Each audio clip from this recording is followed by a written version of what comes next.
जय श्री कृष्णा दोस्तों आज आपको एक ऐसी कहानी सुनाने वाले हैं जिसे सुनने के बाद कुछ समय के लिए आप दुखी तो होंगे, परंतु आपको एक ऐसे भगवान के बारे में जानकारी मिलेगी जिनकी खुशी आपकी तरक्की से होती है। तो दोस्तों, वह भगवान कौन है, क्या आप जानते हैं? जी हाँ, आपने बहुत अच्छा विचार किया। वह भगवान हैं आपके पिता ही एक ऐसे भगवान हैं जिनकी जेब में 1 रुपया भी हो या ना हो, परंतु कभी इस बात का एहसास भी नहीं होने देते। दोस्तों, माँ के बारे में आपको हजारों कहानियाँ मिल जाएंगी, हजारों रचनाएं मिल जाएंगी, परंतु बहुत कम ही ऐसे लोग होते हैं जो पिता के बारे में लिखते हैं। तो आइए दोस्तों, आपका ज़्यादा समय न लेते हुए आपको एक ऐसी कहानी सुनाते हैं जिसे सुनने के बाद आपका अपने पिता के प्रति प्रेम और सम्मान हजारों गुना बढ़ जाएगा। दोस्तों, एक लड़का था जो इंजीनियरिंग की पढ़ाई कर रहा था। उसके पिता उससे बार बार कहते कि बेटा पढ़ाई पर फोकस करो, पढ़ाई पर ध्यान केंद्रित करो, परंतु वह लड़का हर बार यही कहता कि मुझे एक बाइक चाहिए। मेरे सभी दोस्तों के पास अच्छी अच्छी गाड़ियाँ हैं, परंतु मुझे पढ़ने के लिए पैदल ही जाना पड़ता है। आप मेरे लिए इतना भी नहीं कर सकते। इसी तरह वो लड़का बार बार अपने पिता से बहस किया करता। तो एक दिन उस लड़के के पिता ने उसे डांटते हुए कहा, तुम्हें पता भी है कि मैं किस स्थिति में घर का खर्चा चला रहा हूँ। तुम्हें तो जब देखो अपने सुविधाओं के बारे में ही सोचता है। इतना सुनते ही बेटे का दिमाग खराब हो गया। आप तो जानते ही हैं, आज के इस दौर में अपने माँ बाप की डांट कौन सुनता है। अब उस बेटे ने यह निश्चय कर लिया कि मुझे इस घर में नहीं रहना, मैं इस घर से कहीं दूर चला जाता हूँ।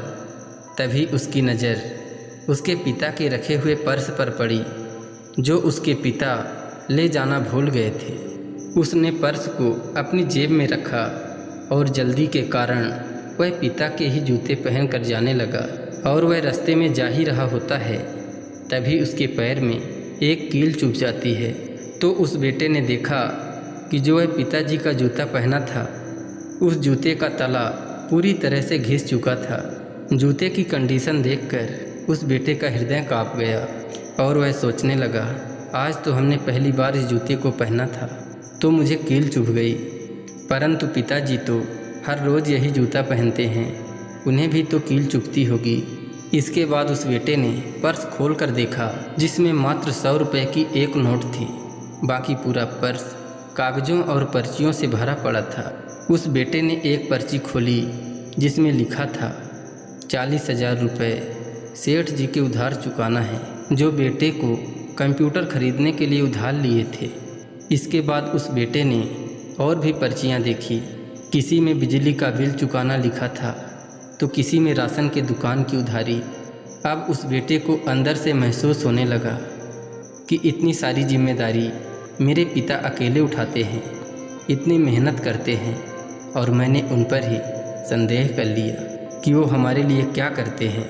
और अंत में उसे एक ऐसी पर्ची मिली जिसमें लिखा था, पुराना स्कूटर बेचकर नई बाइक पाओ। उस पर्ची को देखकर उस बेटे के आंखों में आंसू आ गए, क्योंकि स्कूटर के साथ उसका बचपन जुड़ा था। बचपन में उसी स्कूटर से उसके पिता उसे स्कूल ले जाया करते थे। अब वह बेटा भागते भागते घर पहुंचा ताकि उसके पिता कहीं स्कूटर न बेच दें, और वह पिता के पैरों में गिरकर रोने लगा और कहने लगा, पिताजी मुझे माफ़ कर दो, मुझे सब पता चल गया है, मुझे अब कोई बाइक नहीं चाहिए। अब मैं खूब पढ़ूंगा और पढ़ लिख कर एक बड़ा इंजीनियर बनूंगा ताकि आपके सपनों को पूरा कर सकूं। आप मेरे लिए भगवान से भी बढ़कर हो, मुझे माफ़ कर दो पिताजी। दोस्तों, हमें इस कहानी से बस यही सीख लेना चाहिए कि एक पिता अपने बेटे की ज़िंदगी संवारने के लिए अपनी ज़िंदगी कुर्बान कर देता है। इसी तरह सभी बेटों के हृदय में भी ऐसा भाव होना चाहिए कि उसके माँ बाप को कभी दुखी न होना पड़े। दोस्तों, दुनिया में कोई भी ऐसा नहीं जो आपकी तरक्की को देखकर खुश हो। केवल माँ बाप ही ऐसे होते हैं जो आपकी तरक्की के लिए अनेकों दुख दर्द सहकर भी आपके सामने मुस्कुराते रहते हैं ताकि तुम्हारा लक्ष्य कमज़ोर ना होने पाए। दोस्तों, आशा करते हैं यह कहानी आपको अच्छी लगी होगी और इस कहानी के माध्यम से आपने बहुत कुछ सीखा होगा। इसी तरह ज्ञानवर्धक एवं पौराणिक कथा कहानियों को सुनने के लिए कृपया चैनल को सब्सक्राइब कर लीजिए एवं वीडियो को एक लाइक करके कमेंट में लिख दीजिए। जय श्री कृष्णा, राधे राधे।